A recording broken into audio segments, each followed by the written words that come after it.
Olá, tudo bem? Está começando mais um Saúde e Bem-Estar. Eu sou o Fernando Rocha, o programa está muito bom e está começando exatamente agora.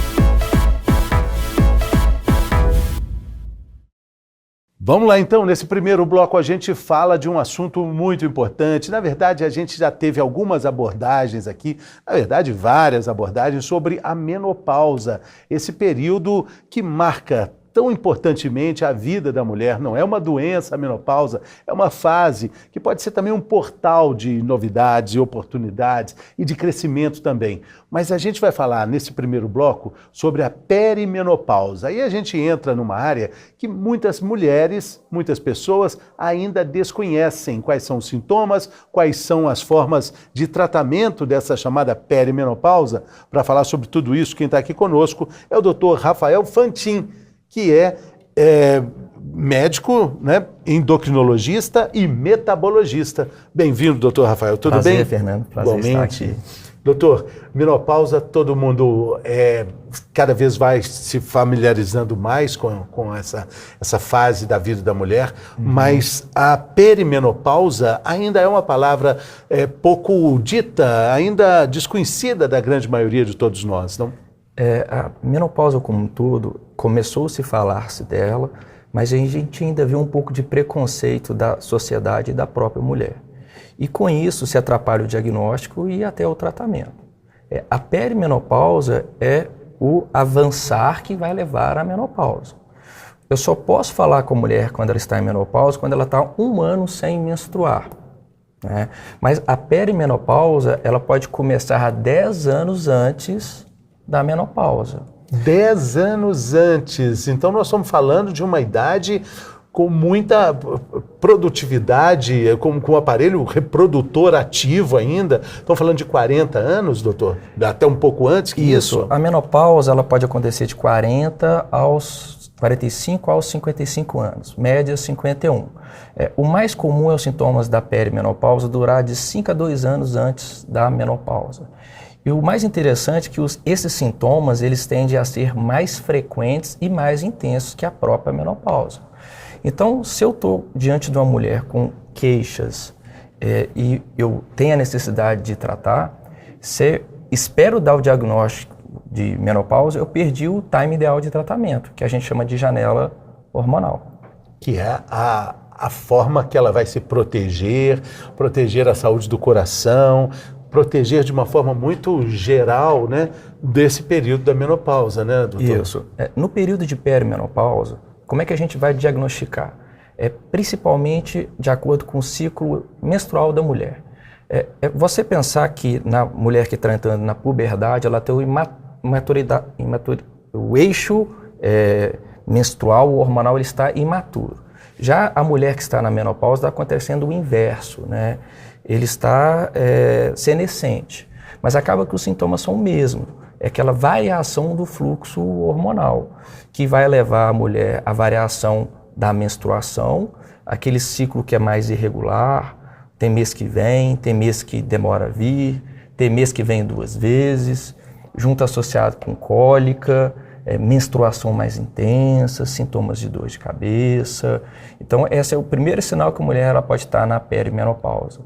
E junto ela vem com sintomas da própria menopausa, que é o fogacho, a sudorese noturna, redução da sensação de bem-estar geral, uma sensação de névoa cerebral, é quando o raciocínio fica lento, dificuldade de concentrar, memória. Esses sintomas, eles não precisam estar reunidos, não, né? Não. Eles podem estar...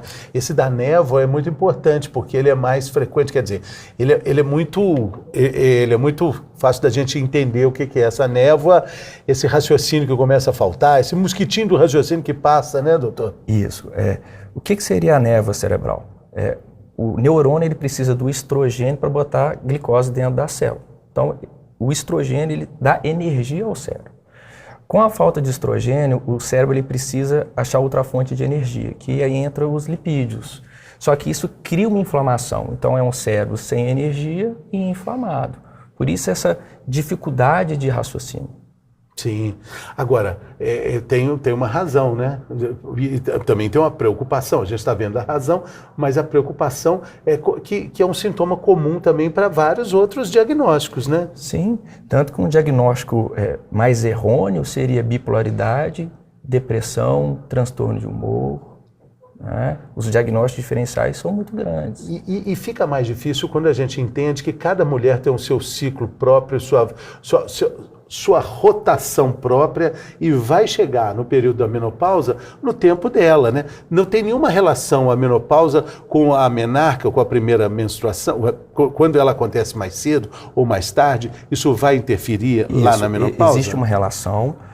Normalmente a mulher que tem um ciclo menstrual mais cedo, ela tende, como é um número de folículos fixo, ela tende a ter uma menopausa também um pouco mais precoce. Está associado muitas vezes com o número de filhos que a mulher teve e algumas outras condições, algumas doenças, inclusive como diabetes. Vai antecipar ou vai... Vai antecipar. O número de filhos antecipa a chegada da menopausa? Agora, é bem interessante como que o diagnóstico da menopausa se demora 1 ano para se dar. Então, o diagnóstico da perimenopausa é extremamente difícil. Então, o paciente me pergunta, estou em perimenopausa? Eu falo, não sei. A gente vai tentar identificar. Como é que a gente faz isso? Numa simples conversa.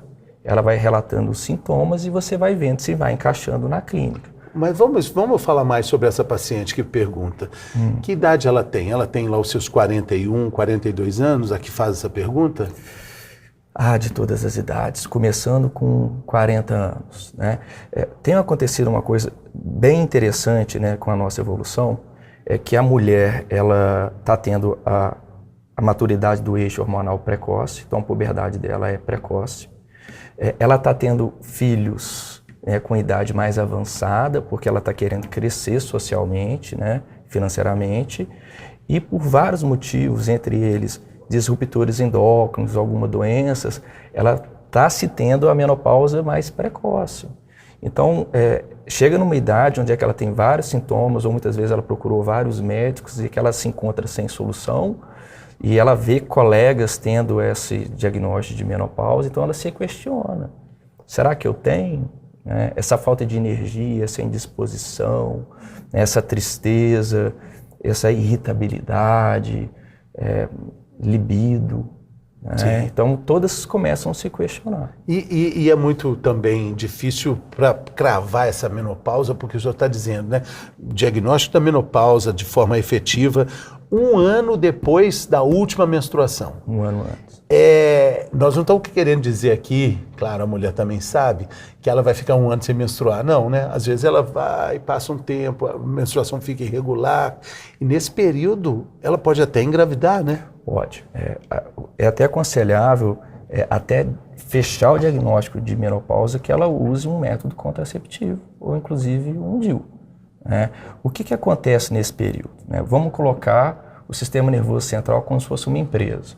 Então tem o gerente, que é a hipófise, que manda mensagem para o funcionário, que é os ovários, que são os hormônios.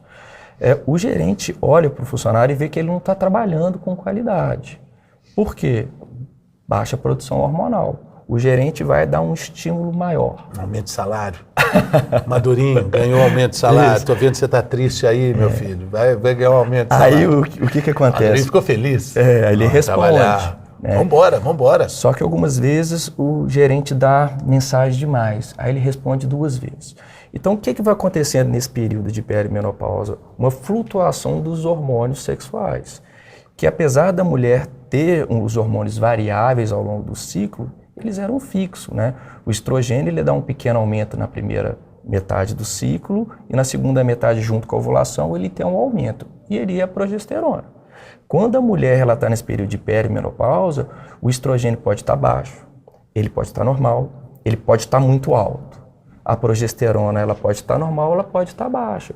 E ela não está acostumada com essa variação hormonal. Daí que vem todos esses sintomas. Sim, esses sintomas que vão fazer com que ela fique muito confusa, porque ela não está pensando nisso. Ela está menstruando, né? A vida está ativa ali, essas irregularidades nem frequentes podem ser, não precisam ser tão frequentes, né? E o fato da mulher ela estar menstruando, na verdade ela está tendo um sangramento, não significa que é menstruação. Porque se ela tiver um pouco de estrogênio, o gerente está mandando ordem, o funcionário está produzindo estrogênio, se não tiver a progesterona, depois de um tempo vai ter a descamação. Não porque teve a progesterona, ela teve a queda, mas sim porque aquele estrogênio que proliferou no endométrio não se sustenta, então ele vai cair. Então, talvez uma dica para a percepção disso é a mulher entender que esse sangramento, entre aspas, que não é menstruação, está completamente fora do ciclo dela. Isso, né? O que você começa a ver é a irregularidade, os ciclos vão ficando mais longos, alguns chegam a durar 10 dias, né? E tem mulher que tem que trocar de mods ou higienes pessoais a cada 2 horas. Então, tem alguma coisa errada, tem alguma variação dos seus hormônios. Sim. A menopausa mesmo vai aparecer mais tarde, né? Isso. Ela aparece depois, realmente, o diagnóstico 1 ano após. Tá. Então, como que a gente faz? A paciente pergunta, Rafael, eu falo, não sei. Mas para te tratar, eu nunca vou te dar certeza absoluta se você está em perimenopausa. Porque se eu esperar isso acontecer, eu perdi o timing de tratamento. Então, a gente vai vendo todo o questionamento, que vai desde alteração de humor, alteração social, alteração física. A gente pede exames laboratoriais, né? Com base nisso, eu falo, olha, o quebra-cabeça ele está se encaixando. Provavelmente é uma perimenopausa. A partir disso aí, a gente faz uma prova terapêutica, trata a mulher, de acordo com a melhora ou não dos sintomas, e a gente fecha o diagnóstico. E isso vai ser muito importante porque ela vai começar essa terapia de reposição hormonal no tempo certo. E isso é muito necessário, né, doutor? Isso. O que a gente sabe? Que a terapia de reposição hormonal, quando ela é feita perto ou no período de perimenopausa, ela é mais sadia. E quanto mais longe, né, a partir de 10 anos da menopausa ou a mulher acima de 60 anos, começam a surgir os efeitos adversos. Por quê? Porque a menopausa, por ser algo antigo e fisiológico, o corpo se acostuma a ela. Então, para de ter a ação dos receptores de estrogênio. Então, se você fica muito tempo sem fazer a terapia de reposição e de repente você faz ou perde o time, é como se fosse algo novo para o corpo. O ideal eu tenho um estrogênio que sempre tive, comecei a ter sintomas pela variação dos meus hormônios, então o que eu vou fazer se eu tiver necessidade, manter o mesmo esquema hormonal. Tirar da flutuação. E quando acontece, né, e isso também acontece, da mulher não ter impossibilidade de fazer a reposição hormonal, por algumas razões, isso vai acontecer também, né? Isso pode acontecer, né? Em 2002 surgiu um estudo que mostrou o aumento do risco de câncer de mama com a terapia. Em 2004, o risco de AVC. Então, o que foi? Traumatizou os médicos e traumatizou os pacientes. Então, o que aconteceu? Uma redução abrupta do tratamento de terapia de reposição hormonal. E isso foi ruim para ambas as pessoas, né? Então, o que a gente tem que explicar para o paciente? O paciente muitas vezes me questiona, Rafael, é completamente seguro? Eu não vou ter nenhum problema, não? Eu falo, olha, você tem que pensar que a terapia de reposição hormonal é como se fosse um relacionamento. Eu tenho um tio, Fernando, que ele é padre, ele fala o seguinte, que ele não gosta quando uma pessoa conversa com ele e fala que achou a cara metade. Ele fala, não, você achou uma pessoa inteira, né? Então, o hormônio também é isso. Ele tem um lado positivo, ele tem um lado negativo. Nós, né, o médico e o paciente, tem que escolher para ela o que é o melhor, né? Eu, como médico, eu tenho que falar para ela todos os possíveis benefícios e os efeitos deletérios. E é o paciente que tem que escolher. Tá, mas quais são as condições que vão indicar a essa reposição? O fato dela já ter tido um câncer de mama, histórico na família, tudo isso vai pesar contra? Pesa contra. Então, assim, se ela tem alguma doença hepática ativa, história de câncer de endométrio, ovário, câncer de mama ou uma lesão que está sendo investigada na própria mama, história de doença cardiovascular, AVC, trombose, porfiria. São poucas as condições. Na verdade, as contraindicações são muito pequenas quando a gente se compara com as indicações. Tá. E aí, nesse caso, o que vai ser feito? Sem a reposição hormonal? O paciente que ele opta por não realizar a reposição hormonal, a gente tem que tratar os sintomas dela de uma maneira mais generalizada, né? Então, o paciente tem um relato de fadiga, indisposição, sintomas depressivos. O tratamento muitas vezes parte por um antidepressivo. Ela tem sintomas sexuais, redução de lubrificação, dor. Então, você usa um lubrificante, né? Ela tem queixa de ganho de peso, aumento de gordura visceral abdominal. Então, você reduz a resistência de insulina dela e vai fazendo um tratamento para a obesidade. Sim, aí vai ser caso a caso, ponto a ponto, bem específico. História por história, né, bem doutor? Específico. A gente já fez alguns programas aqui falando sobre o polêmico, emblemático chip da beleza. Nós estamos falando com tanto cuidado da terapia de reposição hormonal e, em contrapartida, existem tantas ofertas, né, e propagandas para esse chamado chip da beleza, que na verdade nem existe de fato como um chip da beleza, é um nome fictício, um nome fantasia, né, doutor? Quem criou foi a Hebe Camargo. Ela colocou, se sentiu super bem, falaram para ela que ela estava super linda e ela denominou o chip da beleza e pegou. Mas na verdade um pellet, é um implante e é a terapia hormonal, pelo menos no sexo masculino, mais antiga que se existe. Antigamente se usava fragmento de testículo de porco. De repente começou a fazer a testosterona em pellet, né? Então é uma terapia muito antiga. O que acontece? Depois dessa associação com o chip da beleza, com o implante que leva à estética, se criou vários outros hormônios que se utiliza como implante com objetivo de desenvolvimento estético e de performance. Mas avaliar o implante... proibido pela Sociedade Brasileira de médica, né? e endocrinologia, né? O CFM mesmo proibiu o uso do hormônio como parte estética. Mas o implante ele tem seu lado positivo quando bem indicado. Sim, não, né? Eu estava falando sobre isso tudo para perguntar. Quem usa de forma indiscriminada os hormônios e as terapias de reposição hormonal, a mulher que faz isso, ela vai ter mais dificuldade quando chega na menopausa? Vai ser mais difícil controlar esses sintomas? Aí depende de que tipo de hormônio que ela está utilizando. Mas quanto maior a variação hormonal que ela tem durante o ciclo dela de reprodução, pode ser sim que no período de menopausa as queixas sejam mais intensas. Mas, Fernando, a gente está falando de hormônio, então a gente tem que falar de um outro tipo de hormônio, que é o contraceptivo oral. Porque o contraceptivo oral ele é usado de forma normal, mas ele é, muitas vezes, um hormônio em dose suprafisiológica que a mulher produz. Entende? Nós estamos falando da pílula. Da pílula, do contraceptivo, né? Então a gente tem que ver os hormônios como um todo. Temos que falar da combinação da pílula com cigarro também, né?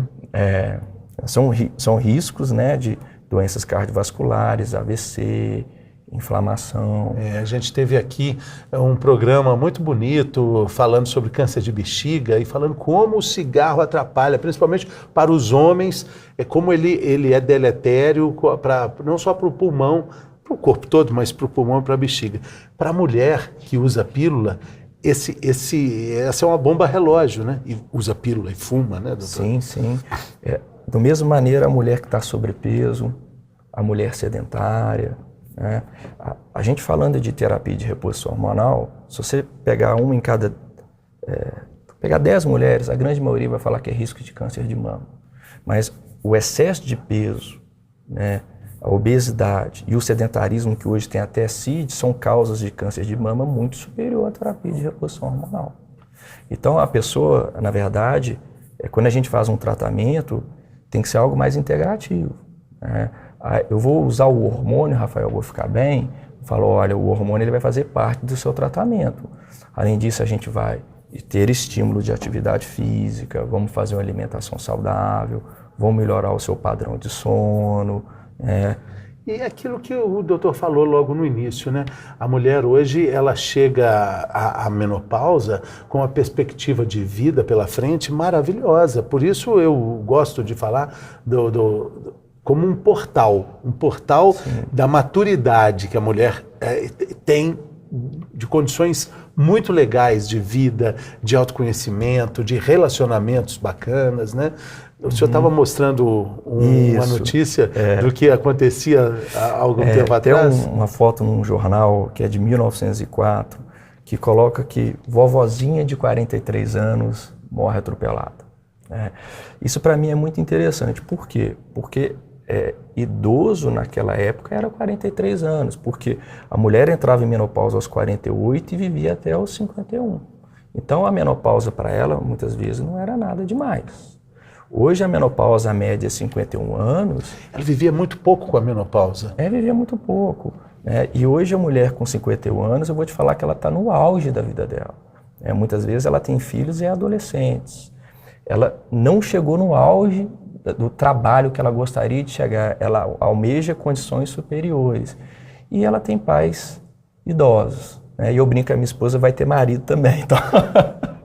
Então, é uma época que a gente fala que a mulher é povo, que ela tem tentáculos para tudo quanto é lado, a parte hormonal, infelizmente, não está cooperando, e até a dificuldade de procurar um médico ela tem. Ela tem que cuidar dos pais, ela tem que cuidar dos filhos, contribui com a casa, porque ela é múltipla. Isso, mulher trabalha 2 horas a mais por dia que o homem em geral.